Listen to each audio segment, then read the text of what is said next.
Hi guys, what's going on? And welcome back to another episode of Total War Arena. So we are back out with the Carthage cavalry in today's replay. Yeah, this was kind of an enjoyable one. This is actually my last game with these guys. I've just got onto the tier 8, the Numidian cavalry now, so we'll have a video on them shortly. But this was kind of a great game. I really enjoyed this one. Bit slow to get started, but it gets kind of interesting as we carry on. So yeah, let's get started and yeah, see what happens. I've really been enjoying these cavalry, the Carthage cavalry now. The more as I get the hang of them, you know, obviously you get your deep pockets, which is such a great opening buff because it just gives you such an increase into your. It's like almost continuous now. It's got like a 50-second cooldown with a 40-second duration. So you know, it's like continually 40% melee attack and 30% melee defense. I think it's quite a buff, really, particularly when fighting other cavalry, because no other cavalry really seems to get a buff like that. Maybe Frenzy with Arminius, but it means you can fight them really well, particularly with a debuff. Then you can apply on enemies as well. Makes it pretty powerful. So, from my very cautious start, I advanced about 10 meters and was just waiting on the edge of this grass. My logic being that I get visibility up ahead, seeing the enemy coming, so that really would enable me to get the first charge off. And you know, if I can do that, I'll get the jump on them, and it normally works pretty well. Because normally I can expect enemy cavalry if there's going to be anything to come down this way. And these guys are quite good, I'm finding out, cav fights, because once they get into melee combat, they seem to be winning. But unfortunately, it was 3 units of Roman infantry, which was not what I was going for. What can I do about that? Basically nothing. So I decided, yeah, let's not do that and run away. So I was kind of looking around. I'd seen some light artillery bolts coming across the centre, probably from this hilltop round here, slamming into the units here. So these guys are on the retreat, pulling back. You know, elephants and falcons here. Nothing I really want to be looking to target or play with. And then I noticed down here, right on the other side of the map, there's quite a tough cavalry fight going on between some Greeks and Blood Riders, which the Blood Riders aren't doing as well as I thought they would have done it, and some Romans versus Romans. So I thought, well, this seems like a much more favourable fight. I can at least do something, even if it's just buffing allies. It's the only place where there's a real sort of tangible fight. So this is where I am heading. Just heading sort of the long way. You know, these guys, while they're slow, at 7.5... No, that's something else. Why are we going so slowly? Oh, that's acceleration. Yeah, with a dash activated, it's 9. And you see on the roads, we're getting 9.3. Well, yeah, massive movement speed bonus on the roads with cavalry. So yeah, they're actually not that slow. They're one of the quicker non-barbarian cavalries, and I think it's only going to get better when you get onto the Numidians as well. So it means you can get around the map relatively well. But as I turn up, things weren't exactly going quite what I wanted. The cavalry killed the enemies, but then for some reason had just got into hand-to-hand combat with the Romans, and they're probably vengeance Romans, which they are, which just seems a very strange thing to do, perhaps. I mean, at least charge. I mean, they're just being decimated. Look how much damage these Greeks are taking, being slaughtered. So it wasn't a fight I wanted to get involved with. Yeah, particularly when we've got friendly troops turning up, we'll be able to deal with them a lot better. Hopefully they'll have the sense to keep out away long enough to let the enemy vengeance tick off, but I suspect not. No, they left vengeance on. Wow. They only had to give it a 10-second gap, and they would have obviously, the enemy units would have lost their vengeance, and that would have given them a significant advantage. But anyway, I start to push up to the forest because I'm beginning to think, well, we know there was some light artillery shots coming out, maybe there's some light artillery up here. But then I think, light artillery, you know, we see the edge of the stakes here. There we go, there's the stakes. So it's going to be hard to get up. They've probably got a defending unit with them. And light artillery, each light artillery unit gets stakes, so that's like 6 stakes they have access to. But it's probably just going to be an absolute nightmare. So I think, right, let's pull back, leave that, and go for this watchtower over here. Because it should give us visibility over this entire area, give us an idea what's going on. And it's probably a more wise, careful approach. Although, you know, I was beginning to be a bit worried about the way the battle's going. It's pretty against us at the moment. And I'm sort of starting to also think that if I don't get engaged soon, then we're just going to be completely lost. But I think that's kind of where it's wrong to think like that. There's the enemy light artillery. I see them up on the hill. And if we look, they are just well encased in state. I'm never going to be able to get in there. So I was kind of thinking, well, maybe I should just risk it, throw my life away and just try and get in. At least it'll be a pain to them. And that's kind of how I'm feeling, particularly with the way the battle was going so significantly against us. But then I noticed that they were moving. And their defensive unit that they've been left with from another player isn't coming with them. As they walk out the stakes. Oh, opportunity.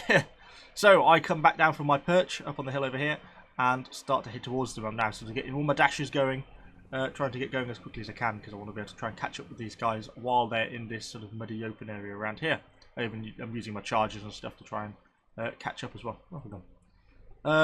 Yeah, so kind of by waiting, by not getting stuck into an obviously losing fight, I think I've given myself now an opportunity, even though the battle is quite significantly against us now. This is almost like a heading towards almost certain defeat, really, at the moment, I would have said in most cases. But then we see the enemy light artillery crews in the open, and so far is no defence with them, which is looking pretty promising. They, wisely, they play quite well. They actually split up, you know, good move. I'm now trying to micromanage on my various units. One unit stops. I'm a bit too slow clicking the further ahead, but I'm basically trying to get each unit to go for each artillery crew. So we get there. We get a charge on a few of them. Some of them I don't. I'm struggling because I'm trying to micromanage them all at once. We get a bit of a charge on there. Catch up with those guys. And I think we even get a charge on these ones in the end. There we go. A bit better. So I've got them all caught. Most of them are routing, cutting them down pretty quickly. Then we notice that the other player noticed that his artillery is being slaughtered, bringing up his unit. But I think, thankfully for us, he is too late because I'm just trying to get the rout, which I get the flank on them, and they're wavering and they're gone. We get caught a little bit by the Romans, but you know, for the casualties, we've just wiped out an entire player's worth of units, so it is worth losing a couple of thousand hit points for. So we pull out. That was our first real opening kill of the game, but it bagged ourselves 1,500 points. Just slaughtered the enemy artillery. So, you know, by doing that, look how many closer the points have suddenly got. We're still losing, but in fact we've wiped out, you know, 100 points worth of enemy units. We've brought the game a lot closer. And then I'm thinking, light archers down here, then they look like that on the Roman. So I'm trying to push this unit round these chosen swordsmen. Obviously a good player knows what he's doing. A bit slow here, and I got caught slightly. But basically this unit made it round, and he is now going flat for the base, trying to get to these archers that are going to be in this gap here. And then these guys I'm trying to get round again to get to these group of ambushes here. Because if we're going to eliminate both these units of enemy archers, then that's really going to turn the battle significantly more in our favour, considering these are also really in good health. There's quite a lot of them. And at this sort of stage of the game, this is where ranged is probably its most powerful, because normally most of the cavalry is dead at this point in the game, and they can work with impunity. So we should hopefully get a lovely charge off here, he says, or do I just walk into them? Okay, I think I just walked into them. I got a lovely charge off here, look. I was just a bit late with the charge, trying to deal with them both at once. But we got a charge off here, got most of them knocked down, decent amount of damage. And we basically just go to work. Let's go back to full speed. These guys, thankfully I just get left alone with these guys. This other guy though, just send his barbarians round and the archers try and retreat into him.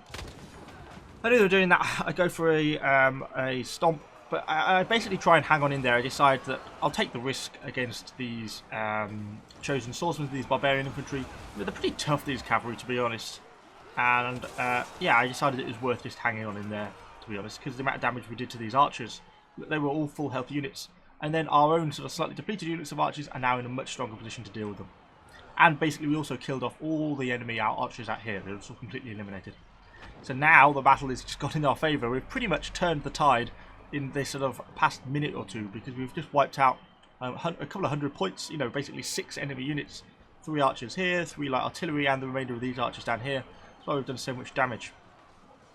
I decided not to go for the ones on the hill here, because our archers were just destroying them, and I thought the amount of friendly fire I'll take doing it is not worth it. I was trying to rear flank these guys. You can see like the damage difference. I've done 11,000, and so far I've not really taken much damage at all to our cavalry units. It's kind of the strength of them once they've got their bribes activated. No, they just cut them down. So that's all those barbarian units gone. Now the battle is really in our favour. So we've sort of gone from almost certain defeat to now leading the team with 4,000 aggression, and you know, in a pretty strong position. This is then where I was getting a bit more rash, but I kind of thinking that these Falksmen are going to be the quickest units probably of our remaining infantry, and I didn't really want them just to go on off some great escapade off to the side of the map. So I thought, well, I'll just go for them, to be honest. I'll take my chances, I'll blob up. I shouldn't be blobbing really, but you know, for what it's worth, I just decided to do it. We take a bit of casualties, and obviously they wisely smash into defiance, which again I could have pulled out of. But the amount of knockdown I was getting with mount kick meant half the time they were on the floor anyway. I just didn't think it was really a massive threat to me. I used my debuffs on them and got them going down a little bit. So yeah, in my opinion, I just kind of decided to stick it out. Particularly now, I was pretty confident the battle was turning strongly in our favour. We've still got all a good unit of our ranged units still left alive, and no enemy cavalry or anything like that that can threaten them. And that's kind of perhaps the importance of late tier cavalry. You know, the fact I am one of the last remaining cavalry units has still got a good amount of health. If I hadn't been there, I wouldn't have been able to hunt down those light artillery, these units of archers. You know, so often cavalry throw their lives away early on in the game. And yet late tier cavalry, late game cavalry can really be a game changer, because that's when the archers are often exposed, they're not protected quite the same, and that's where they're most vulnerable. So I split here, I just sent a force away, send one unit upstairs to the tower, see if there's anything else here. Obviously we've got a disconnected Roman infantry player just coming towards us. Obviously I don't go in for the charge because we've got archers and we have got friendly infantry units who can get stuck in, so there seems no point in doing that. So I then send a unit back round behind them, wait for them to engage the enemy, which of course they probably do, and I just walk around the back. Obviously this is just easy, this poor guy's on his own. I know he's gone to vengeance, but I'm confident I'm going to be able to rout him. I use my flying column into his back, and of course minus 56 morale, and that is him gone straight away. And then he just obviously cut down pretty brutally.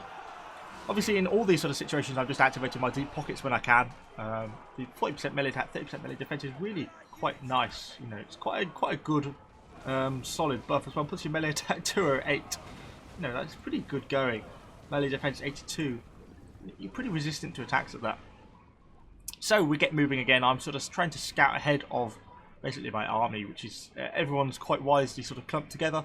So obviously how you should be playing in these late tier games. You don't want to be sort of defeated while you're on your own. The archers are testing the grassy, and if there's anything there. I thought I actually saw some units go into this this forest here, which is why I'm about to do what I do. As it turns out, I don't think anyone actually did, but as I was kind of focused on this, I was just sort of looking at this out the corner of my eye, and I think I just missed something. So I just spread into a line and just scanned through this forest, sort of like line abreast, just to see if there's anything here for our javelins or archers to get. But as it turns out, there's actually not. So I just scanned through the forest before turning back round. But I'm just trying to perform now sort of a scouting role for the main forces of our army. Trying to spot enemies so we know that we've only got two sword units and a javelin to deal with. So I determined there's probably not anything else in this forest. I was obviously just been tricked by myself. So I carry on, get my dash going forwards again. I'd say pretty quick with these guys, so they're quite workable in this sort of scouting role. And then the rest of the bulk of our forces coming up here. I'd drawn and warned about the fact that there's stakes all up on this hill, because obviously this is where the enemy light artillery was set up earlier in the game. I didn't want an infantry unit just to go and search around here and walk into stakes and cut half the units down. Obviously when it's still only 130 points difference. So I moved back ahead, coming back ahead of my units to scout through the long grass and stuff. Obviously I can turn around and get away a lot quicker out of trouble. Coming down here, try not to blob up, and we should shortly notice I find a random unit of javelins just stood out in front on his own, not behind. So obviously I initially turned away thinking, oh god, and then realised, oh, it's javelins. So just go straight in for the charge. They rout just immediately. Obviously the Romans come in and get a bit of damage. I keep this unit out because there's no point in getting it in. But you know, obviously we get a lovely amount of damage against the javelins, kill them, and then obviously I don't want to get stuck in with the Romans, so I immediately pull out of that part of the fight and just leave it to our archers and javelins. Split off one unit, just send them up to this point up here. Even though if I'd thought about it, there's the enemy sword here unit and we're being capped, so we know where the other enemy sword unit is. They just actually got themselves in a really good capping point in our base. If you look here, you would think that momentarily the enemy unit must be here. It's the only place they can be, but they're not. I've never seen this as a capping point before, but wait, when you look, they're not there. There's a unit rounds this corner. So Golan's as confused as I was. Oh, they're not there. And that's because our capping circle just extends onto this ridge here. I don't know if that's intentional. I've never seen that as a capping point before. So Golan does exactly the right thing, actually, by going either side of him. He's trapped these chosen swordsmen, and obviously he just goes straight in, and even though there's a bit of fire, he gets the hit, and it causes the decap. I sent my units to the tower to check, but obviously after that there wasn't anything there, so I'm just bringing everything over now to the capping point, just to give us a few extra cap points as well to top up our aggression. So I just found this to be a really enjoyable game. I really enjoyed playing this game.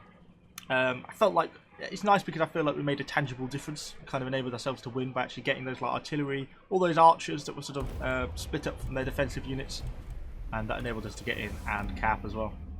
So we get quite a few more units coming into cap. We're not getting loads of points from the cap because a lot of our units are already quite badly damaged, but we're getting a good few extra points for it. I don't think what remains of our forces here have been able to kill these barbarians yet, although there's quite a lot of stuff turning up now to apply pressure on them.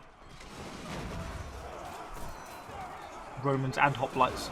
Not a good time to be a barbarian in this situation. But I suspect we shall cap out first, because we're pretty close there now. And there we go, victory. I thought that was kind of a victory from what looked to be almost like a certain defeat at some points in the game. You know, when we were a couple of 100 points down, it seemed like we were certainly going to be losing that one. So that's kind of my point as well. You know, you always keep fighting on. Don't throw your lives away because you think it's over. You really can sometimes come back and win a battle. Yeah, and these are the guys I've just unlocked, the Numidian cavalry at tier 8. I've not actually even played a single game with these guys yet, so we're going to have a look at them. We'll have a couple of games with them, see how I get on with them, and then we'll probably be having a video on them as well. So, thank you for watching, guys. Let me know what you think about that battle in the comments down below. Please like the video, really helps the channel out, and subscribe to the channel for lots more Total War Arena content. Thanks, guys, and I shall see you all on the next video.